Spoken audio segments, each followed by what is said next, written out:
学校的环境旧过歹不要紧，互咱来大改造。根据统计，台南市273间市立中小学当中，8年落后就高达104间。台南市为108年开始，透过教育部校园美感设计实践计划，协助学校进行空间改造。整个教育部推动整个校园美学的计划，其实有一个很重要的点，就是要改善我们整个学校原本的环境，让它走向一个美感的环境。这也是108课纲强调美学素养重要的点。我们台南市从108年到现在，一共有5个学校获得教育部整个学美美学的计划。而选的5间示范学校，分别是后壁区的新东国小、南区新生国小、东区胜利国小以及西港国中甲善华国中。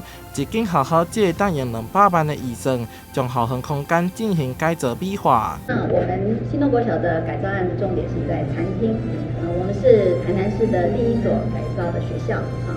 在当年度呢，全台湾只有9所学校。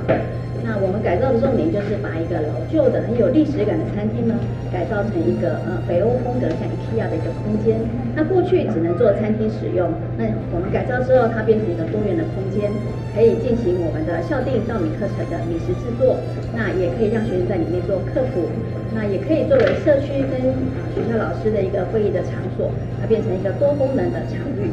透过美感变身工程，成功翻转校园，让囡仔真实感受到美感。期盼校园改造行动拓展到每一间学校，将美感教育落实到生活当中。台南新闻杨顺怀采访报道。